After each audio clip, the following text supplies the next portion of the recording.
Corona के ताज़ा सरकारी आंकड़े बताते हैं कि देश में कोरोना की संख्या 3,11,000 से ज्यादा नए केस आए, जो पिछले दिनों के मुकाबले कम है। लेकिन इन सरकारी आंकड़ों पर यकीन करना बहुत मुश्किल है, क्योंकि लाखों लोग अब भी गांवों में कोरोना का शिकार हो रहे हैं, जहां से आंकड़े आना तो दूर, वहां इलाज की भी बुनियादी सुविधाएं नहीं है।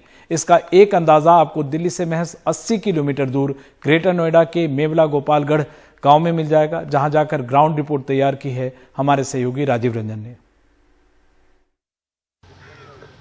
चौंकिए मत, ये किसी अस्पताल के अहाते का भी दृश्य नहीं है।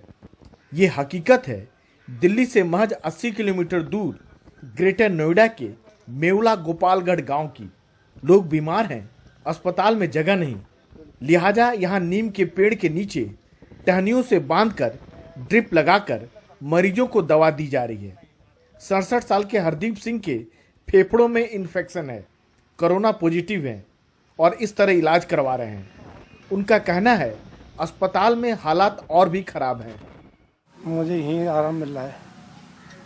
हॉस्पिटल गए, वहाँ गोली वोली दे दी गई और तबीयत खराब हो गई। अस्पताल की हालत को देखते हुए गांव के लोगों ने मरीजों के लिए घरों में ही ऑक्सीजन सिलेंडर लगा लिए हैं। 55 साल की चंद्रावती को बुखार हुआ, सांस लेने में तकलीफ हुई तो बेटे ने घर में ही ऑक्सीजन सिलेंडर लगवा दिया। देखो, हमने दवा हॉस्पिटल से जो दवा लेके आए हैं, लेकिन हमने यहाँ लगाया है। लेकिन यहाँ कोई ऐसी नहीं है कि कोई डॉक्टर से हम सलाह लें या कोई यहाँ टीम आई हो, कैसे भी हमारी कोई मदद हो। गांव में शायद ही ऐसा कोई घर होगा जहां कोरोना जैसे लक्षण वाले मरीज न दिखें। यहाँ एक हफ्ते के भीतर 5 लोगों की मौत हो गई है। 65 साल के राजेंद्र सिंह को 5 मई को बुखार हुआ, सही वक्त पर मेडिकल मदद नहीं मिली। 8 मई को उनकी मौत हो गई। यहाँ पे जो व्यवस्था है, प्रशासन है, यही सब जिम्मेदार हैं इसके।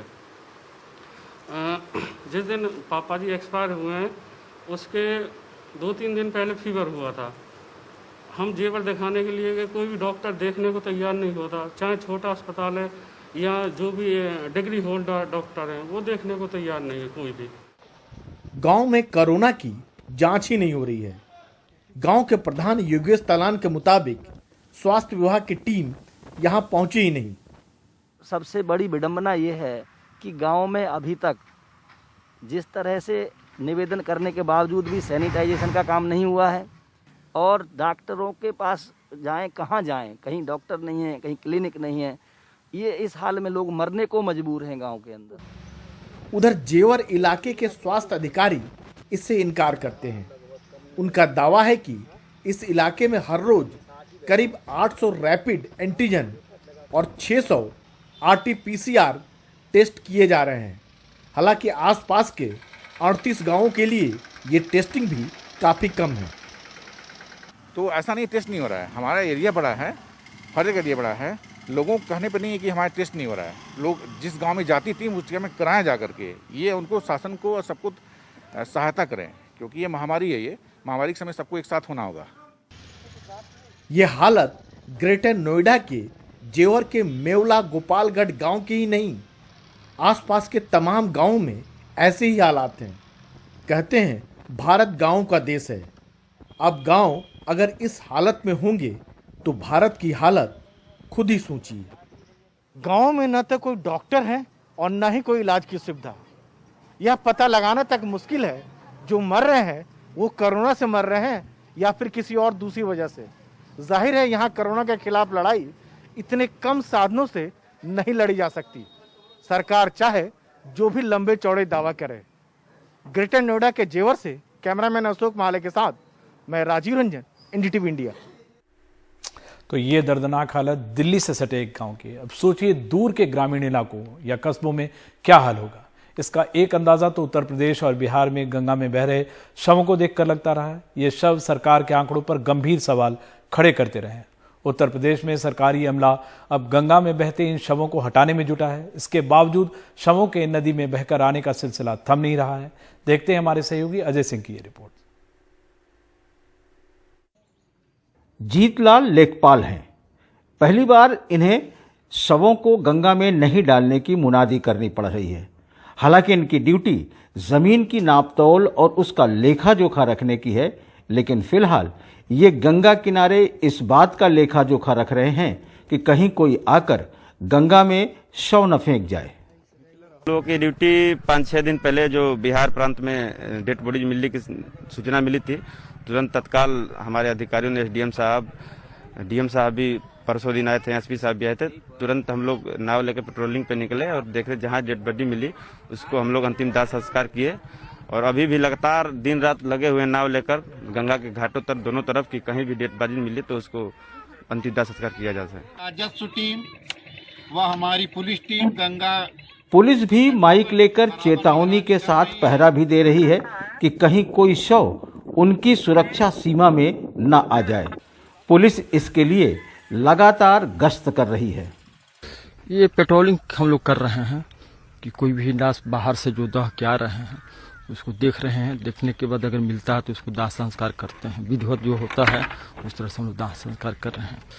तो उसके लिए स्टैटिक फोर्स लगाया गया है, मजिस्ट्रेट की पोस्टिंग हुई है, उन लोगों को बताया जा रहा है, लकड़ी की व्यवस्था की गई है। हालांकि कई शव पुलिस और प्रशासन के तमाम पहरे के बाद भी गंगा में दिखाई दे ही जाते हैं, जो प्रशासन के लिए सिरदर्द का सबब है। हम लोग यहाँ 6 दिन से लगातार देख रहे हैं और कोई भी बाड़ी आती है तो सभी कर्मचारी जो लगे हैं दौड़ कर जाते हैं कि आप लकड़ी और गोईठा की व्यवस्था है कि नहीं, जला रहे हैं कि फेंक रहे हैं। तो प्रॉपर वहाँ खड़ा होकर जलवाया जाता है, उसका वीडियो वगैरह बनाया जाता है, तब उनको वहाँ से छोड़ा जाता है। उत्तर प्रदेश की सरकारें अगर ऐसे ही व्यापक इंतजाम कोरोना पीड़ितों के लोगों के लिए करती तो शायद कोरोना की बेहतर रोकथाम होती और सैकड़ों लोगों की जान भी बच सकती थी। किसी ने अपने माँ बाप को तो किसी ने अपने भाई बहन को, और कुछ तो ऐसे मजबूर होंगे जिन्होंने अपनी संतान को गंगा में बहा दिया होगा। लिहाजा गंगा में बहते शव ये बता रहे हैं कि ये त्रासदी कितनी भयानक है। पर इससे भी ज़्यादा भयानक सच ये है कि जिन लोगों को जिंदा रहते इलाज नहीं मिल सका, उन्हें मरने के बाद आंकड़ों में जगह नहीं मिलेगी। न जाने ये कैसी व्यवस्था है। वाराणसी से अजय सिंह, एनडीटीवी इंडिया।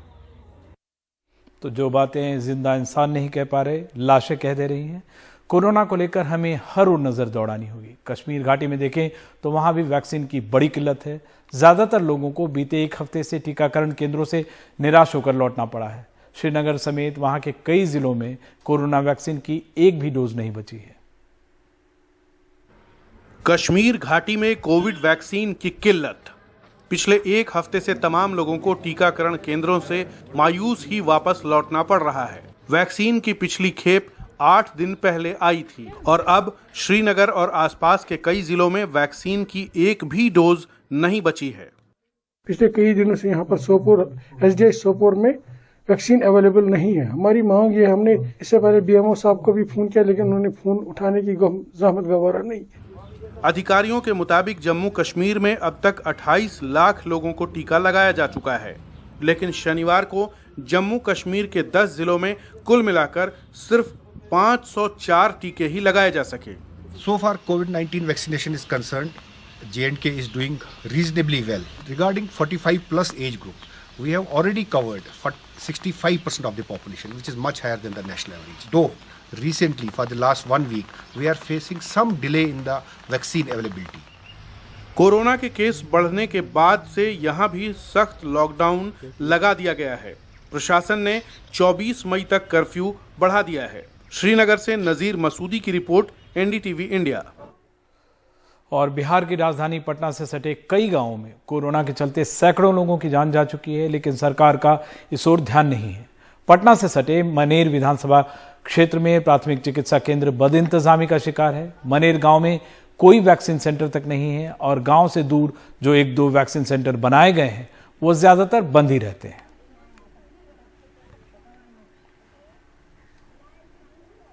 पंजाब के स्कूल शिक्षा मंत्री विजेंद्र सिंह सिंगला ने संगरूर जिले में कोविड वॉर रूम की शुरुआत की है, जिसमें 100 कोविड बेड की सुविधाएं हैं। वॉर रूम को ऑक्सीजन कंसंट्रेटर के अलावा तमाम तरह के जरूरी उपकरण, मशीनों के साथ साथ डॉक्टरों से भी लैस किया जा रहा है।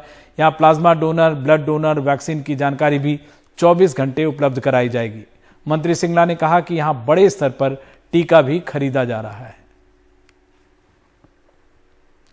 और झारखंड की राजधानी रांची में झारखंड सरकार ने रविवार से 27 मई तक सख्त लॉकडाउन लागू कर दिया है। इस दौरान लोगों को घर से निकलने पर उनके पाबंदी होगी। स्वास्थ्य सेवाओं के अलावा कुछ जरूरी सेवाओं को लॉकडाउन में छूट दी गई है।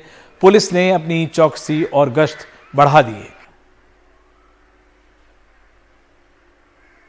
उधर यूपी के उन्नाव जिले में कोरोना से जान गंवाने वाले लोगों के शव अब कम संख्या में गंगा नदी के किनारे आ रहे हैं। जिले में गंगा नदी के बांगरमऊ घाट पर पिछले कुछ दिनों के मुकाबले कोरोना से मृत लोगों के शवों की तादाद में कमी आई है।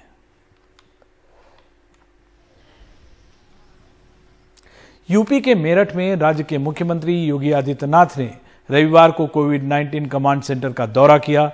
सीएम योगी ने कोविड-19 कमांड सेंटर का दौरा करने के अलावा अफसरों के साथ कोरोना पर समीक्षा बैठक कर जिले के हालात के बारे में जानकारी हासिल की और जरूरी दिशा निर्देश दिए।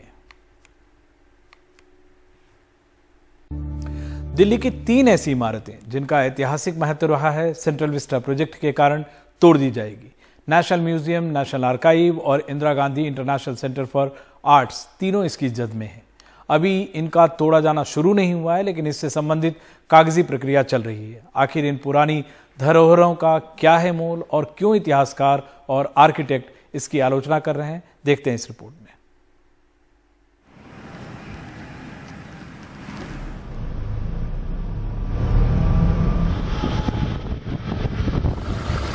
केंद्र सरकार के 20,000 करोड़ के सेंट्रल विस्टा प्रोजेक्ट के चलते दिल्ली की जिन इमारतों को तोड़ा जाना है, उनमें ये इमारतें शामिल हैं।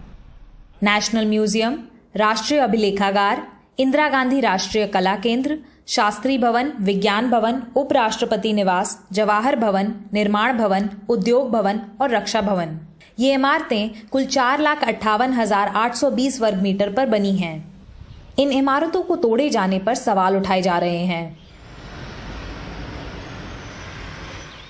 नेशनल म्यूजियम ऐसी अमूल्य धरोहरों और कलाकृतियों से भरा हुआ है जो इतिहास के अलग अलग कालखंडों की राजनीतिक और सांस्कृतिक निशानी है। इनको नॉर्थ या साउथ ब्लॉक में शिफ्ट किया जाएगा।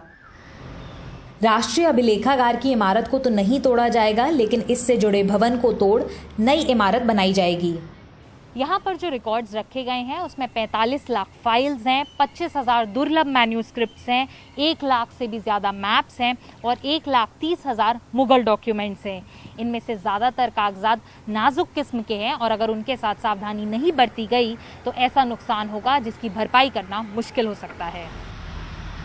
इंदिरा गांधी राष्ट्रीय कला केंद्र में भी विरासत की बहुत सी धरोहर और हस्तलिपियां और एक पुस्तकालय है।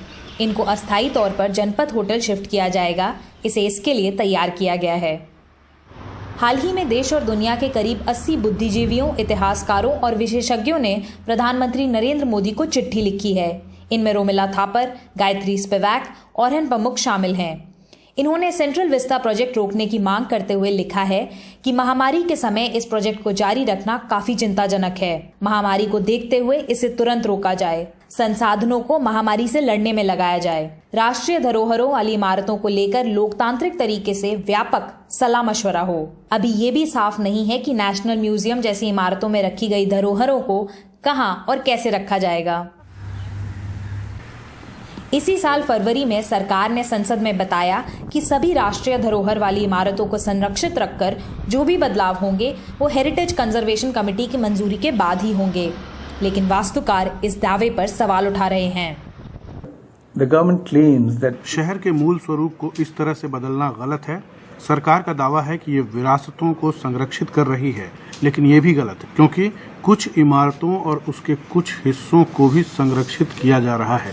दूसरे शब्दों में ये संरक्षण का मतलब ही बदल रहे हैं। By conserving the building but hollowing out its meaning.